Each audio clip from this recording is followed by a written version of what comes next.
John Henry is not in the clear, despite the fact that the Red Sox have made some good moves this offseason so far. Why? I'll tell you on today's Locked On Red Sox.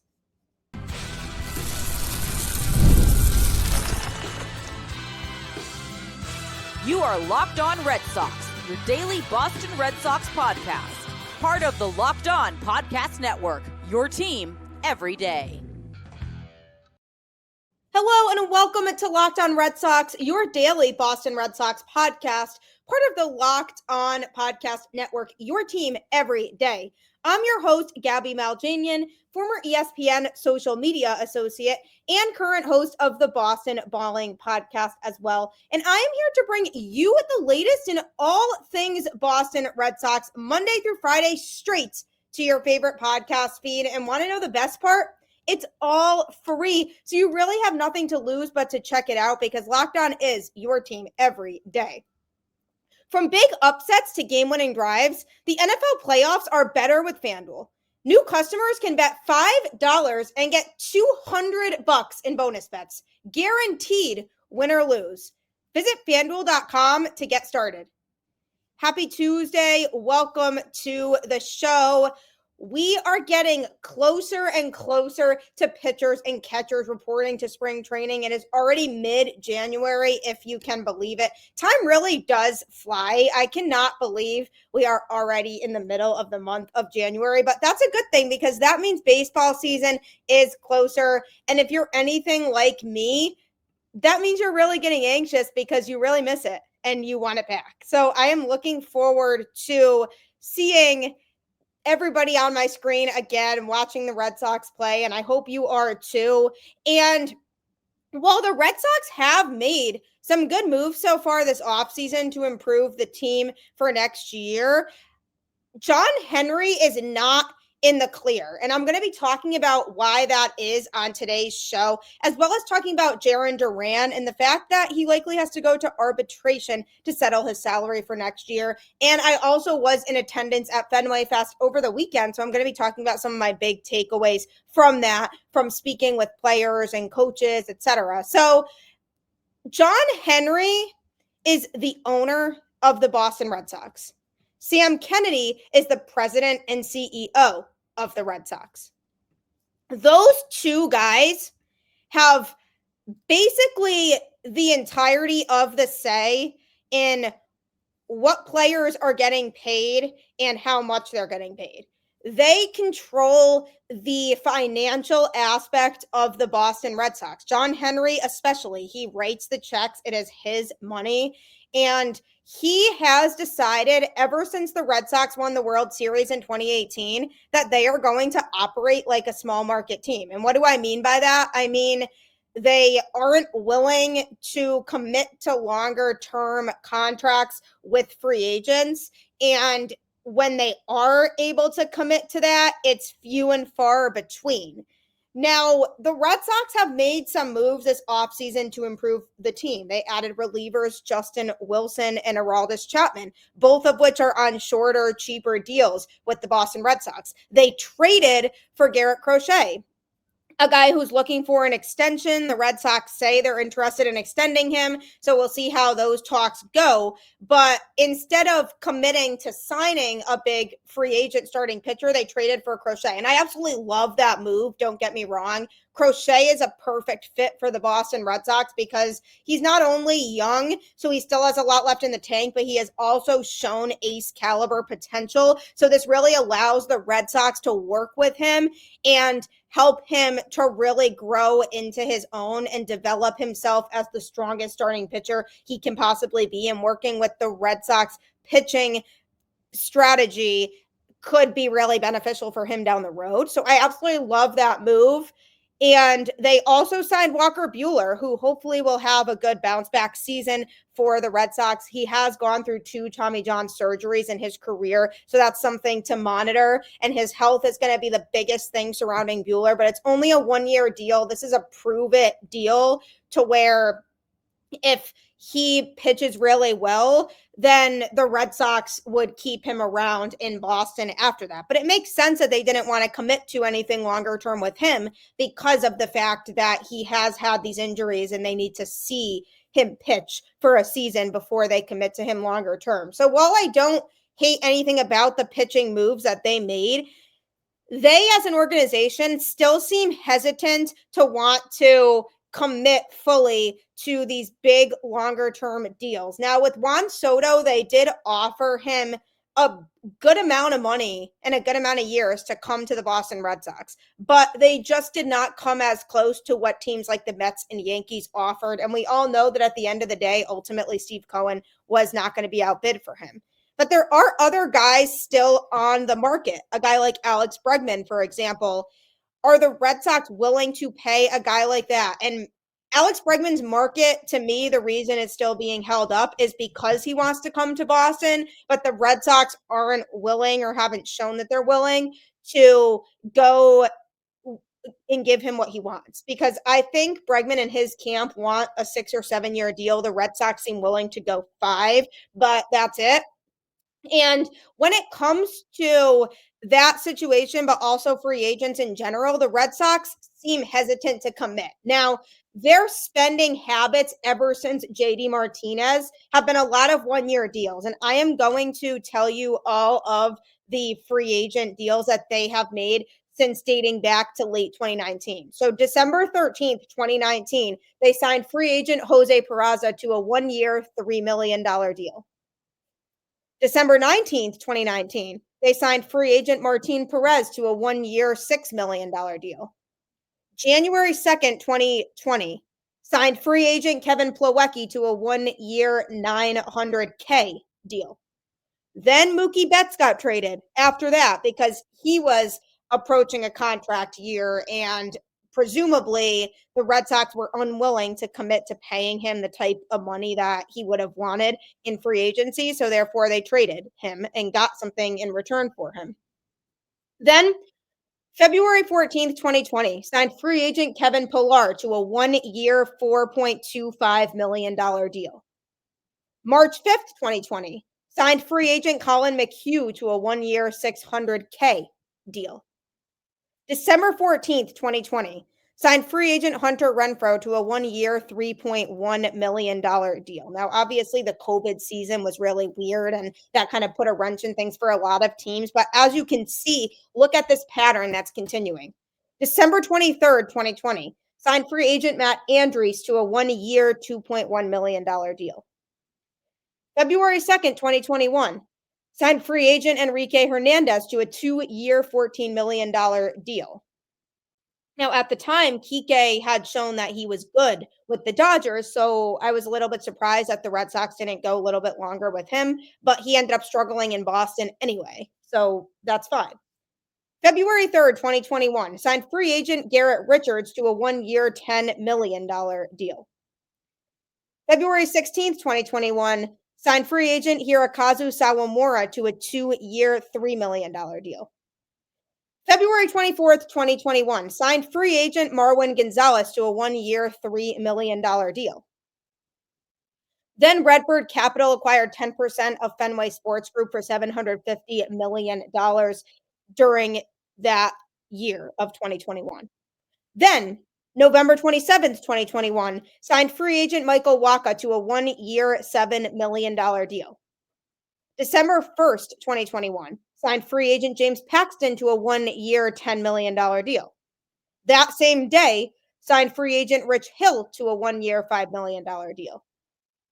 March 13th, 2022, signed free agent Jake Diekman to a 2 year, $8 million deal before a couple days later signing free agent Matt Strom to a 1 year, $3 million deal. Then they finally made a move that was a little bit more significant because on March 23rd, 2022 was when they signed Trevor Story to that 6 year, $140 million deal. So I was very surprised that they were willing to spend that kind of money on him. Unfortunately, he hasn't stayed fully healthy in a Red Sox uniform, but I'm hoping this upcoming season is the year where he does.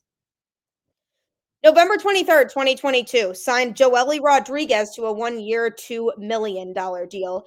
Then on December 8th of that year, signed free agent Chris Martin to a 2-year, $17.5 million deal.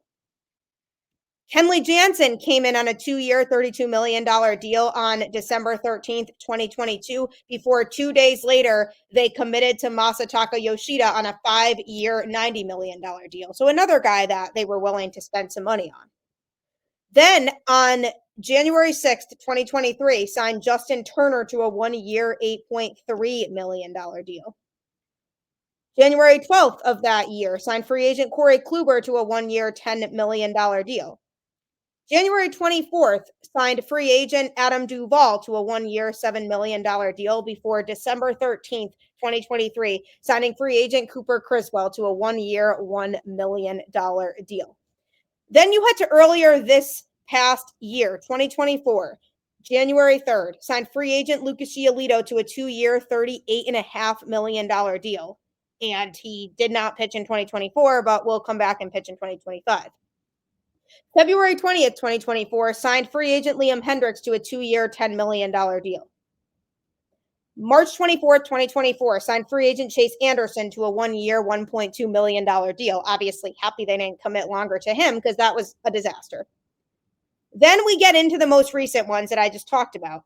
November 14th, 2024, signed free agent Justin Wilson to a 1-year, $2.2 million deal.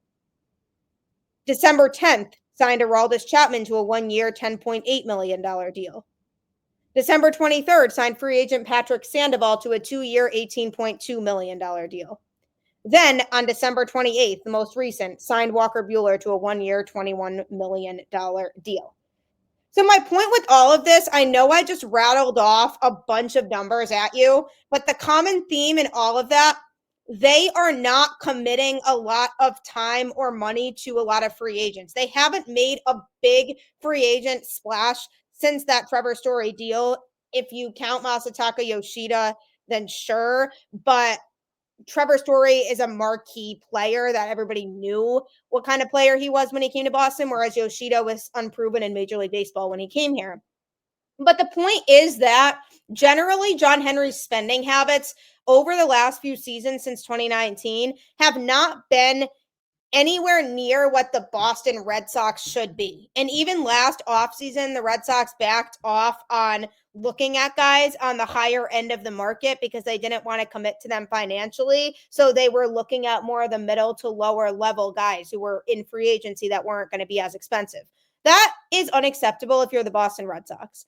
You should be one of the highest payrolls in the sport. That's what the Boston Red Sox of old did, and that was the Boston Red Sox that won championships. And I understand they have prospects in the system that they really like that feel have a strong future here in Boston, but winning teams rely on their prospects to develop, but also add veterans to that mix. Guys who have been around the sport for a long time and are proven winners, that you know what you're getting when you bring them here, because the reality is not every prospect is going to pan out. There will be some who do, and there will be some who don't. So having this attitude of we're going to wait around until these prospects are ready and we're not going to make big splashes just isn't a good mentality to have. Yes, the Red Sox were a 500 baseball team in 2024. I've seen some people say they're not quite there yet. They're not quite a team that can be a contender yet. They easily can be if they just spend some money and go out and sign a couple proven veterans without being afraid to dish out contracts to these guys who you know are going to provide value to your team. So John Henry is not in the clear. I like the moves Breslow has made so far, but don't lose sight of the fact that John Henry still has refused to really open his wallet this offseason. And that's what I'm looking for as we move forward through the rest of the offseason is he going to commit to signing another player or two that would be an absolute game changer for this team to make them a no doubt contender? That's what Red Sox fans are looking for. And coming up, something they're not exactly looking for is controversy over Jarren Duran's contract for 2025. So I'm going to be talking about all of that next. From big upsets to game-winning drives, the NFL playoffs are better with FanDuel. Because right now, new customers can bet $5 and get $200 in bonus bets. Guaranteed. That's $200 in bonus bets, win or lose. The FanDuel app gives you everything you need for live bets, same game parlays, and so much more. Just visit fanduel.com to join today and get started with $200 in bonus bets. That's fanduel.com. Make this playoff season unforgettable with FanDuel, an official sportsbook partner of the NFL.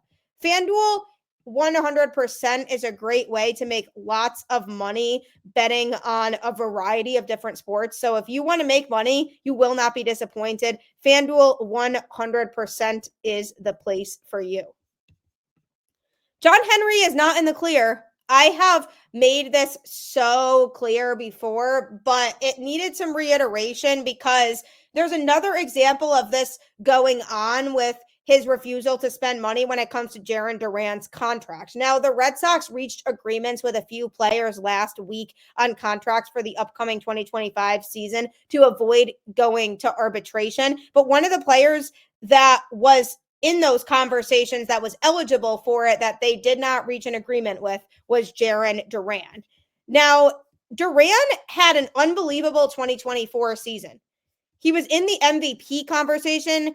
He won All-Star Game MVP by hitting a huge home run during that game.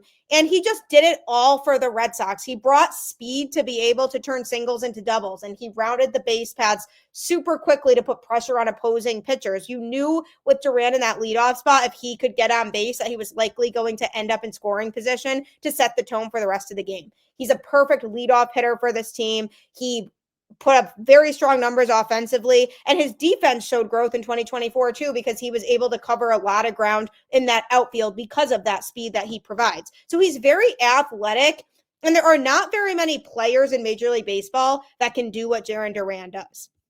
Now, when meeting with the Red Sox to discuss his 2025 salary, there was a disagreement because Duran requested a $4 million salary for the upcoming season, while the Red Sox offered just $3.5 million. And they failed to reach a contract agreement before the deadline because they could not settle on a $500,000 difference. You're telling me that the Red Sox don't have an extra $500,000 to give Duran for 2025? Come on. What are we doing? It's almost laughable when you think about it, really. But Sam Kennedy basically said that the arbitration process is a necessary evil.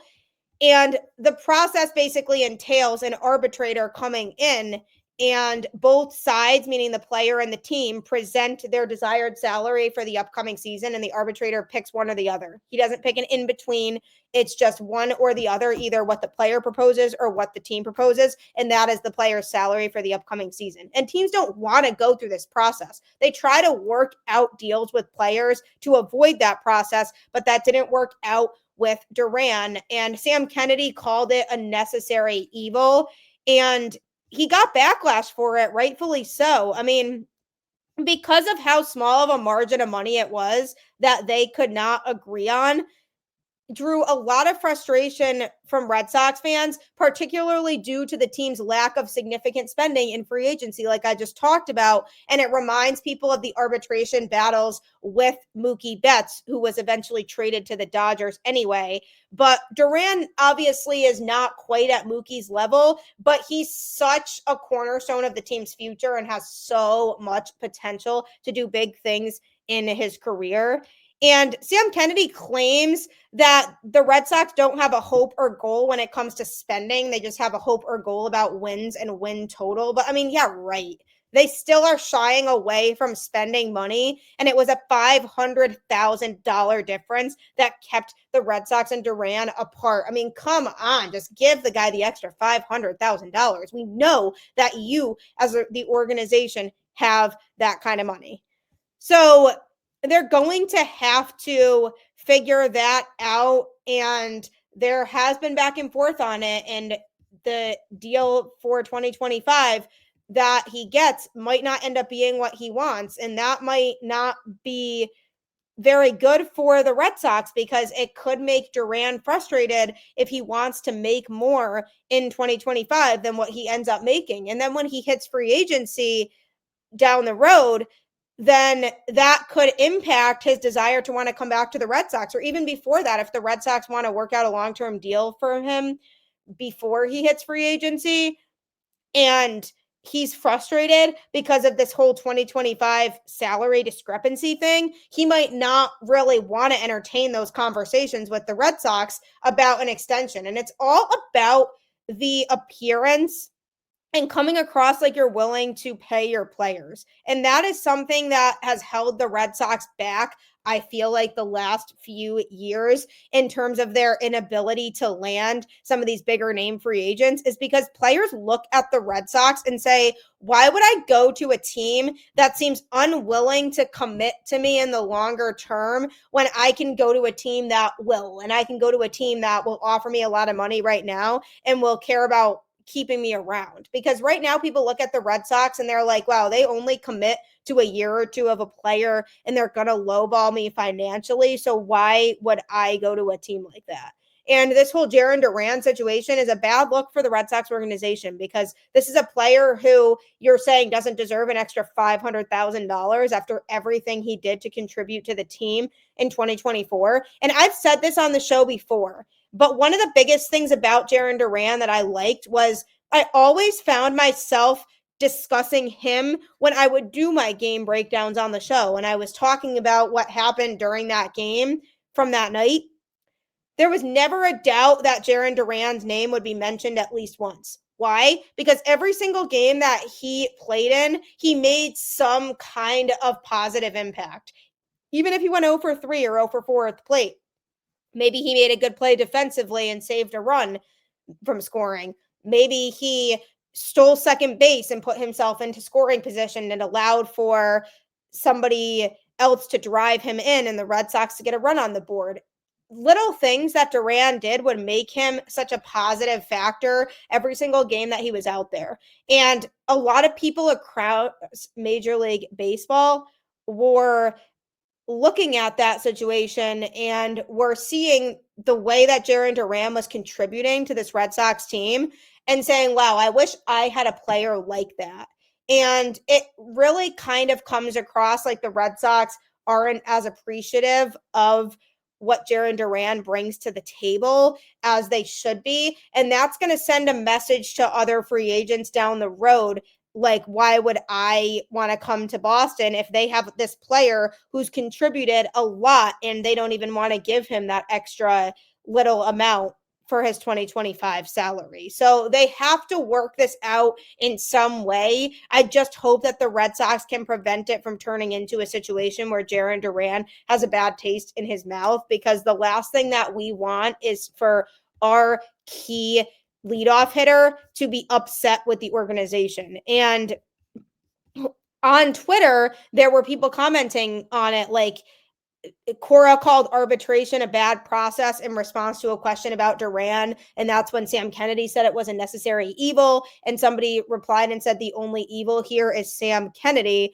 And then another one, Cora called arbitration a bad process. And then with Kennedy calling it a necessary evil, another response to that was, again, I despise Sam Kennedy. Things went downhill when he came on board. Lying comes easy to him. Then another one on Kennedy mentioning that they don't have a hope or goal when it comes to spending, but rather about wins and win total. Somebody said there are politicians all across this country that wish they had Sam Kennedy's ability to promise and not deliver. He is an elite deceiver. Sam Kennedy belongs in Congress, not running a baseball team. So as you can see, people are frustrated. And I do feel like Kennedy has had this pattern before of saying things and not actually meaning them. And we've seen that, and it's been proven in the past before. So between Kennedy and John Henry, there seems to be some hesitancy when it comes to money. I don't understand why. They have the money to sign whoever they want.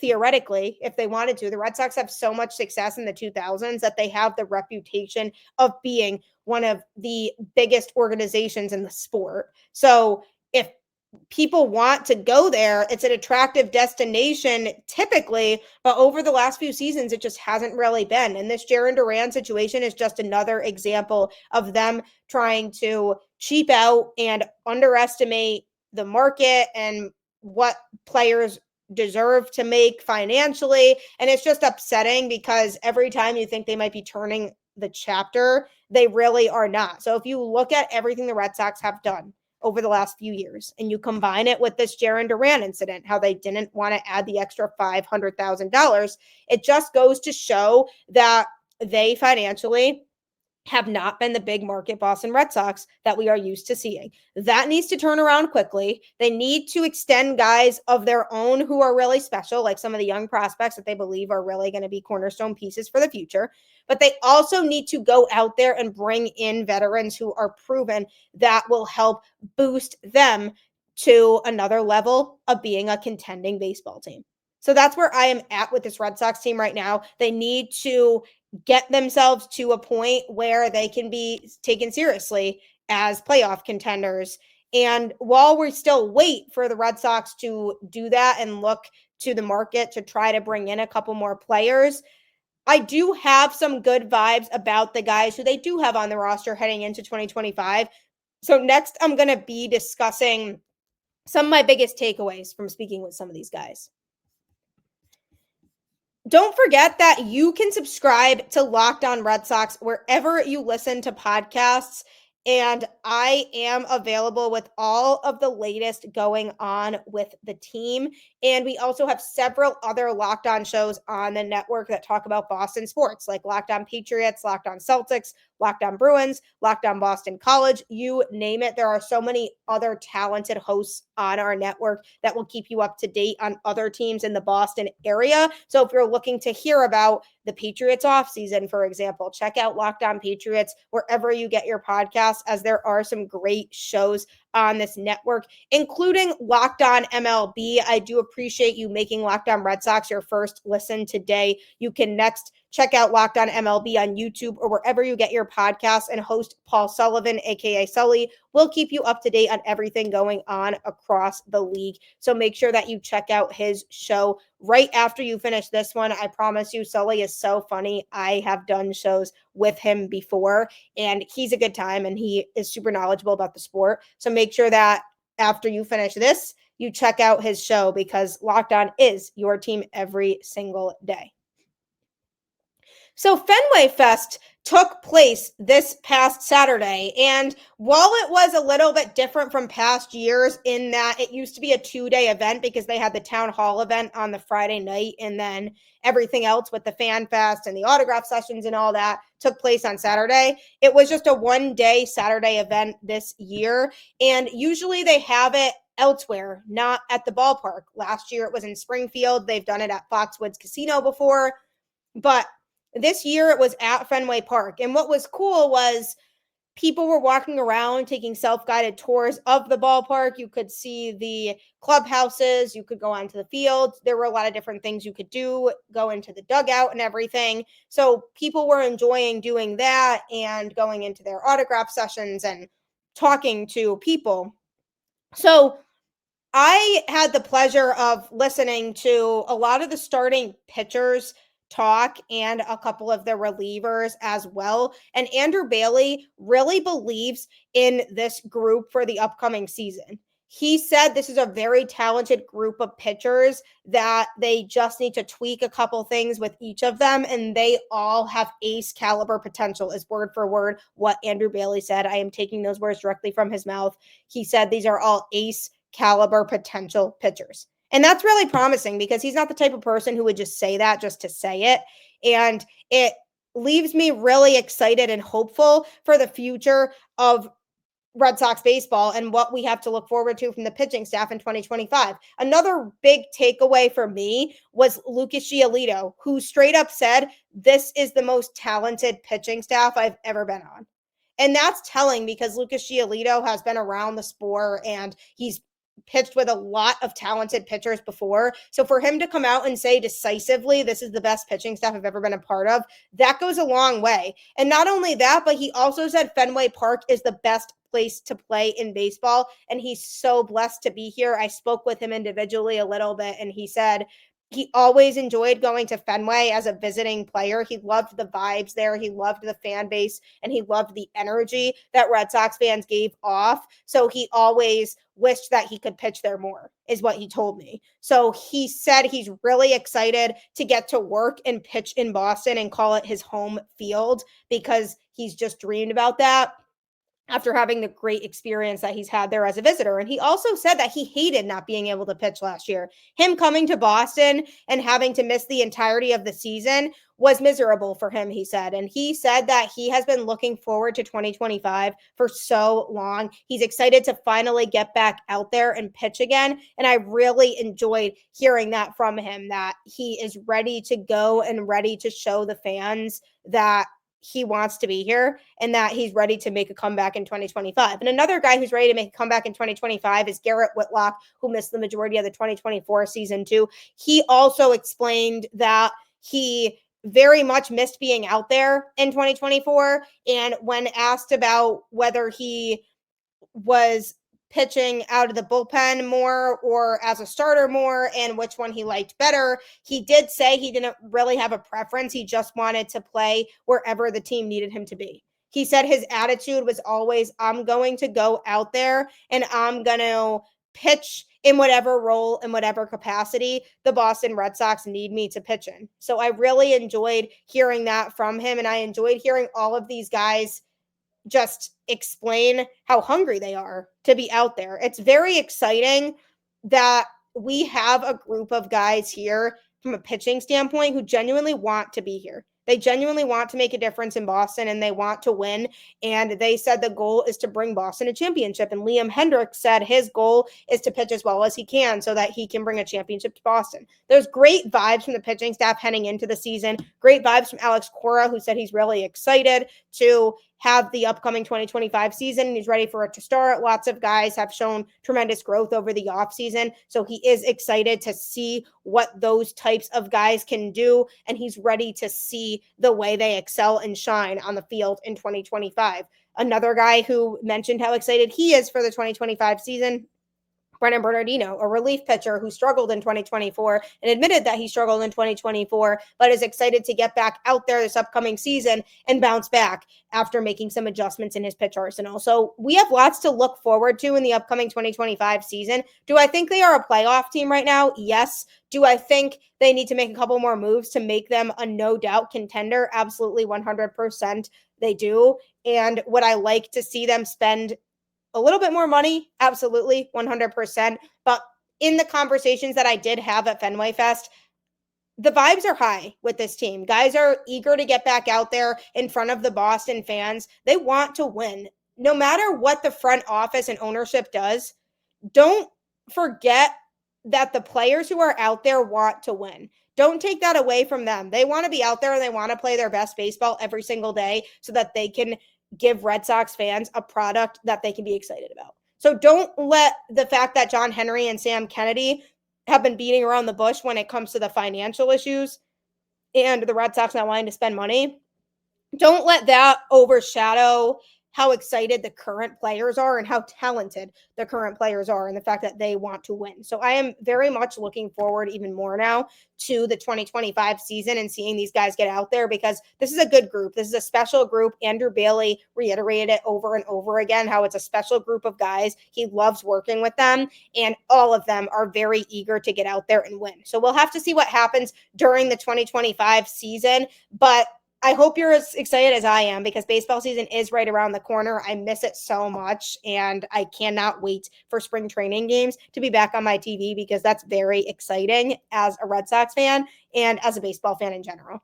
But I do appreciate you making my show your first listen today. You can continue to listen if you subscribe to the show on YouTube or wherever you get your podcasts. Like I always say, keep the faith, go Red Sox, and I will catch you on the flip side.